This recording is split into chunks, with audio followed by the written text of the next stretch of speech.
Okay, so today we're going to start graphing trig functions.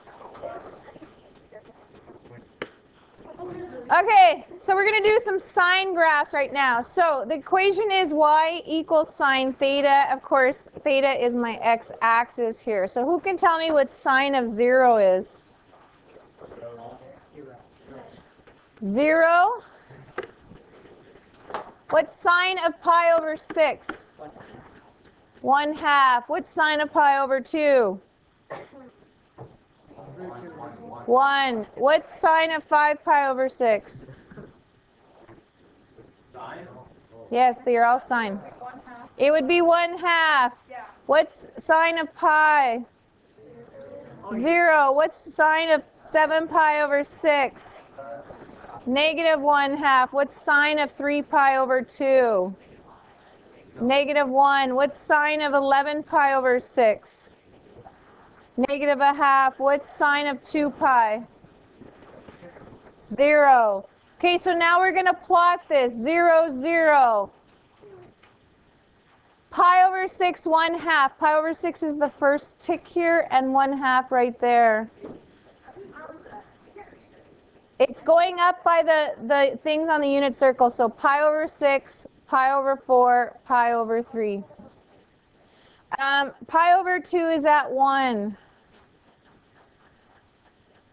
5 pi over 6 is at 1/2. So that's the one that's over here closest to pi. And at pi it's 0. At 7 pi over 6, it's at negative 1/2. At 3 pi over 2, it's at negative 1. Don't connect it yet. At 11 pi over 6, it's at negative 1/2. And at 2 pi, it's at 0. So it kind of looks like, well, could it be like, could you take your ruler and connect the dots? We're going to get a graphing calculator out. Everybody get their graphing calculator out. And let's graph this.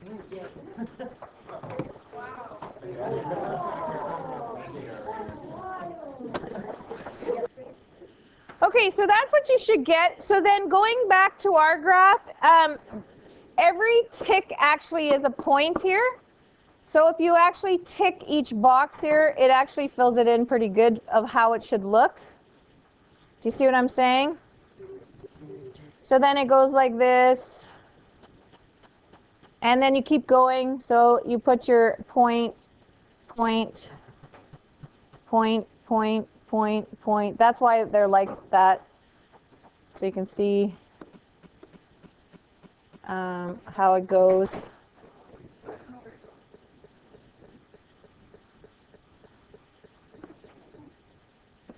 Okay, and make sure you have arrows on it. So now that you know what the sine graph looks like, you're not gonna graph these coordinates. What you're gonna do is, you know that sine is 1 at pi over 2. So you're gonna put that as maybe a reference point. You know, sine is 0 at 0. At pi, it's 0. At 2 pi, it's 0. At 3 pi over 2, it's 1. And then you just kind of connect the dots, and you can get a wave from that. It doesn't have to be like totally on the money. That at like, for instance, pi over 3, it's at root 3 over 2. So that's what I'm saying. So once you get that, you know it goes through 0, it has to go up to 1, it has to come back to 0, has to go to negative 1, then you kind of just connect the dots. You have to be able to draw at least one period of sine. So we need to go through some definitions here of what I just said. So, for instance, amplitude. Some of you that took physics know some of these terms already because you did waves. Yes? Okay, so amplitude is the distance from the axis to the peak or the valley. In math, it's from the median to the max or median to the minimum. I know in physics you use troughs and crests, right? So anyways, amplitude is abbreviated, or is the absolute value of A. So actually, I don't want to put the absolute value of A. I want to put the value in here. What is the actual length from the axis to the peak? 1. 1. What's the period? The period is the length of the shortest interval after which the graph starts repeating itself. So, if we look at 0, 0, how long does it take before it starts repeating the same cycle again? 2 pi. The domain, what would the domain be? Negative infinity to positive infinity, yes. What's the range here? What's the range here? Negative 1 to 1. And so that should explain a little things about how the trig ratios of sine, you can't have sine theta equal to, say, positive 2, because it's not possible, right? You can only have the hypotenuse on the unit circle as 1, and the opposite is something going to be smaller than 1, right? So you know sine, the trig ratio of sine always have to be smaller than 1 or bigger than negative 1. Okay, what's my y-intercept? 0. What's my x-intercept? Well, if I do it as a list, you can see that it is dot, dot, dot, because it goes on forever. What's the first one on the left there? Negative 2 pi, then negative pi, then 0, then pi, then 2 pi. What would be the next one after that? 3 pi. Okay, so does everybody see what this list is generating? Every multiple of pi. So how would I write that? K pi, where k is that list of integers. Remember, the list of integers is dot, dot, dot, negative 3, negative 2, negative 1, 0, 1, 2, 3, 4. If I take that list and multiply it by pi, do you see I would get this list? Okay, if you don't quite understand this part, it'll come back again and again and again here. Okay, so now we're going to graph cosine. Cosine. What's cos of 0? 1. 1. What's cos of pi over 3? 1/2. What's cos of pi over 2? 0. What's cos of 2 pi over 3? Negative 1/2. Some people are good at this. Cos of pi. Negative 1. Cos of 4 pi over 3. Negative 1/2. Cos of 3 pi over 2. 0. Cos of 5 pi over 3. 1/2. Cos of 2 pi. 1. Okay, so we're going to plot this, and then we're going to look at a graphing calculator to get the rest of it. Anyways, 0, 1 is that point. Pi over 3, remember this is going pi over 6, pi over 4, pi over 3 is at 1/2, so there. Then at pi over 2, it's at 0. Then at 2 pi over 3, it's at negative 1/2 again. Then at pi, it's at negative 1. Then at 4 pi over 3, it's at negative 1/2, 0. 1/2, 1. Now we're going to take your graphing calculator and graph it.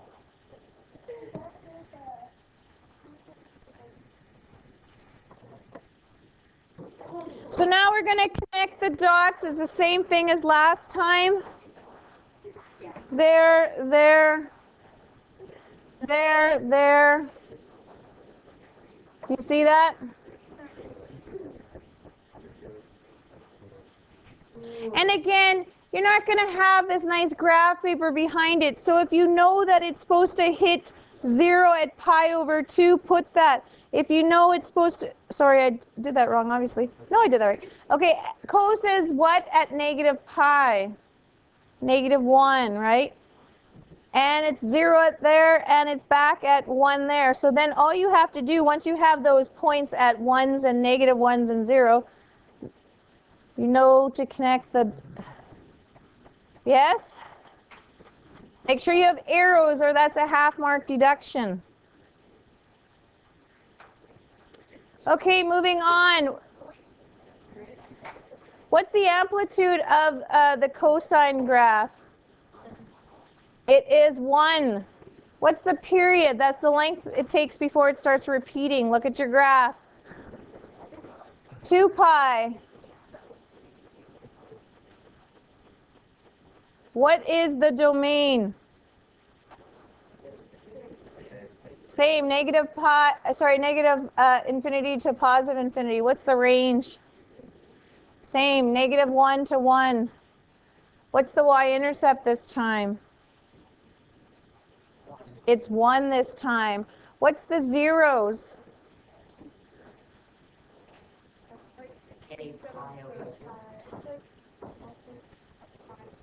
So is it multiples of pi? No, it's -3 pi over 2, -1 pi over 2, +1 pi over 2, +3 pi over 2. What would the next one be? 5 pi over 2. Do you notice what the trend is there for the numerator? It's odd pi over 2's. Yes, very good. Okay, so it's not every pi over 2, it's only the odd pi over 2. So you can write it like this, where you have pi over 2 plus 2k pi. What would 2k pi represent? What does 2 pi represent? A whole revolution. So what do you think 2k pi would represent? Multiples of revolutions. So if you start at pi over 2 and you go always to that spot, you'll get all the multiples in that spot. Same with if you start at 3 pi over 2 and you go 2 pi around, you'll get always to that spot. Another way to write this, do you know how to generate an odd list of numbers? Do you know how to generate an odd list of numbers? Well, how would you generate an even list of numbers? Yes, 2k would generate even multiples. +1, very good. If you start at an even and you go 1 up or 1 down, you'll always be at an odd. So that would be 2k plus 1 times pi over 2, where k is an element of integers. Again, you will get used to the k pi stuff later when we start the next unit. Okay, that's a z for integers. For the transformations unit, we saw that the function in the form of y equals a f of x is related to y equals f of x by a vertical stretch. Does everybody remember this? Yeah. A vertical stretch factor of a. It's a direct factor, right? So, and if a was less than 0, that would be a reflection in the what axis? I'm sorry? Yes, in the x-axis. Very good. It's changing the y values, right? So it's going from positive y to negative y, or negative y to positive y. The amplitude of a sinusoidal function is in the form y equals a f of x is equal to. So remember how the amplitude of the sine function was 1? What happens if I stretched it? Huh? If this amplitude was 1 and I stretched it, say I stretched it 2 times, what would my new amplitude be? 2. It would be whatever that number is. So because the signs don't matter, it's the absolute value of whatever the a is. It's kind of convenient. A in our vertical stretch also represents a for amplitude. Okay, so we are going to go to our graphing calculator again, and we're going to have y equals cos theta as our base graph, and we're going to graph y equals 3 cos on the same graph. So let's do that right now and compare the graphs. Be 3. Okay, so let's go back to remembering the cosine graph had an amplitude of 1, a period of 2 pi. Zeros, what were the zeros? We can look here if we forgot. It was pi over 2, 3 pi over 2, odd pi's over 2. What was that? 2k plus 1 in brackets times pi over 2, where k is an element of integers. The y-intercept was 1, the min was -1, and the max was +1. So now let's think about this. This was a vertical stretch factor of 3. Vertical stretch should only affect your y values. Does that make sense to you? Okay, so what would happen to my amplitude if it used to be at 1? Now it's at 3 times it. Would that affect my period? No, still 2 pi. Okay, so what's the zeros then? Does the zeros get affected? No, the zeros are x, so it's the same. Actually, I should write same for this because then you realize it's the same. It's okay. What about my y-intercept? Did it change? Yes. Yes, it's 3 times the amount. It's at 3. What about my min? Yeah, it's 3 times, so -3. What about my max? Yeah, it's 3 times. Okay, so now we're going to go back to our graphing calculator.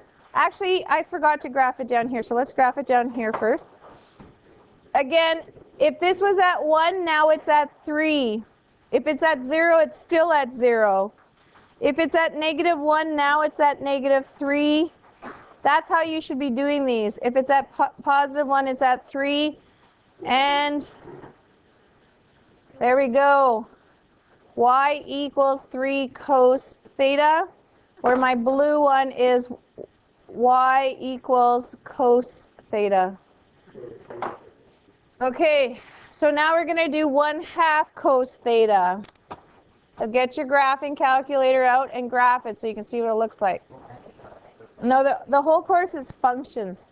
Okay, so now we're going to graph this one. Again, it's half, so it's half the height. The zeros are the same. It's half the height.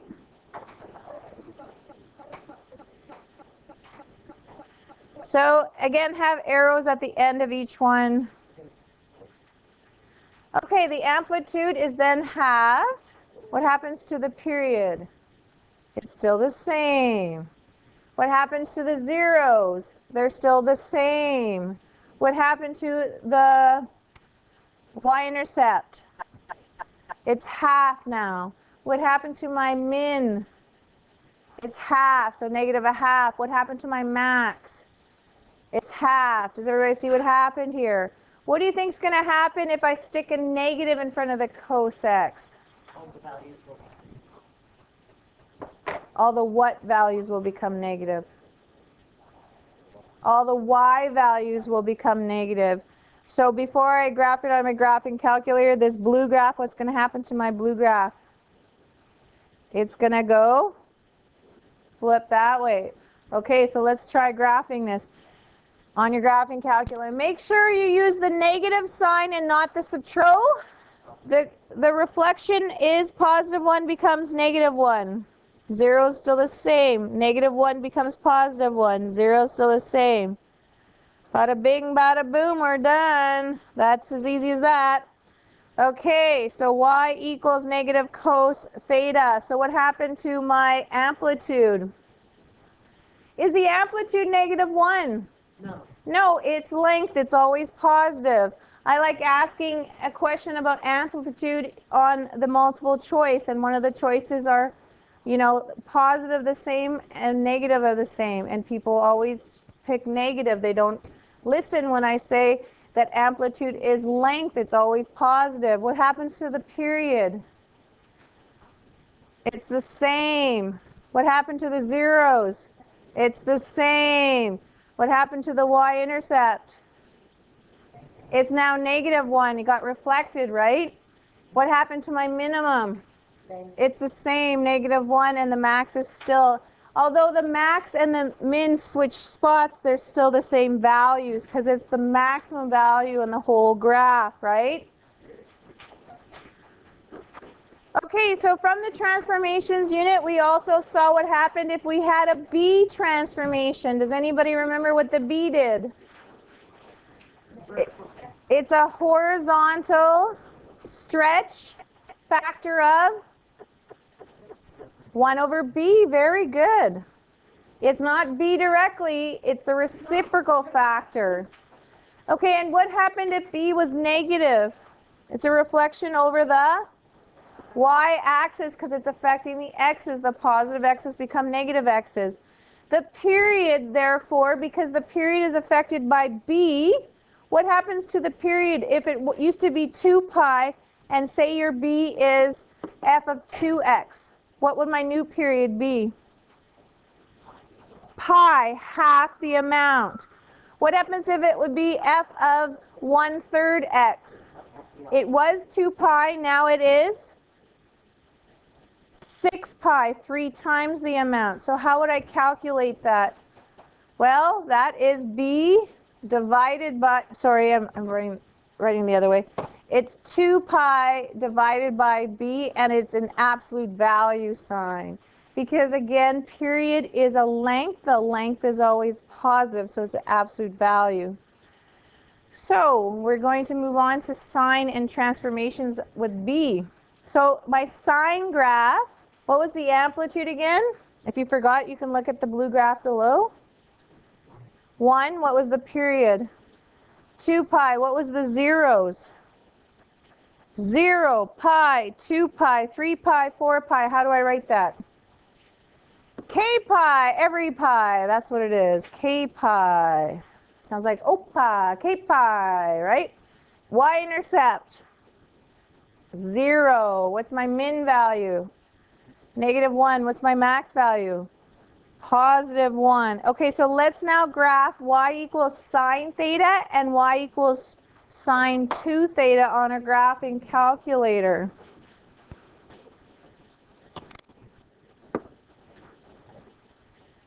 So at 0, it's still 0, but the height of 1 at, what was this, pi over 2 is now at 1/4 or half the amount.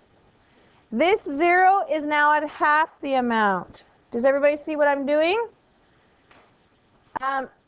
This minimum point is now halfway. This 0 here is now halfway. So you can see it's getting squished quite fast, right? Y equals sine of 2 theta versus y equals sine theta. Okay, so now what is my amplitude? Does the amplitude get affected by the b? No, so it should be the same. Amplitude is y, b only affects x. What about my period? Yes. So what is it now? How long did it take before it started recycling?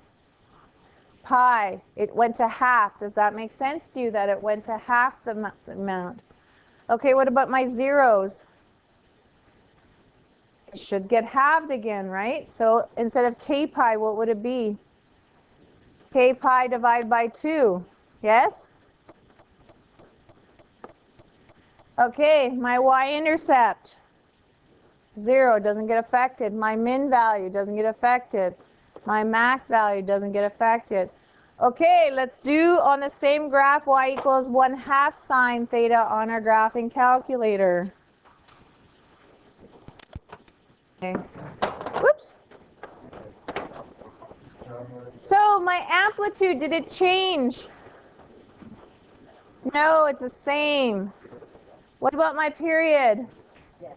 Yes, what happened to it? Like 2. It got multiplied by 2, so what's my period? 4 pi. What happened to my zeros? 2k pi. Very good. Because everything's getting doubled. What's my y-intercept? Same. 0. What's my min and max? Same. So, again, in order to do this, you got to be very careful how you're doing this. So, at pi over 2, 1, it gets doubled. So now it's at pi. Do you see that? This 0 gets doubled, so now it's at this 0. So do you see? It's going like this. So now I'm over here. If this is at 3 pi over 2, if you double that, that would be 6 pi over 2 or 3 pi. So that's now going to be over here. So you see it's going to go like that. And then this one that's at, actually I should go to this one here, at 3 pi 1, it's going to be double that, which would be, actually that's not 3 pi, that's 2.5 pi, so that would be 5 pi, so that would be over there, so it's going to be like that. So it's a little bit more challenging to graph it on here. So that's sine of 1/2 theta. Okay, what do you think is going to happen if I graph a negative theta in there? It's going to reflect over the y-axis. So let's try that.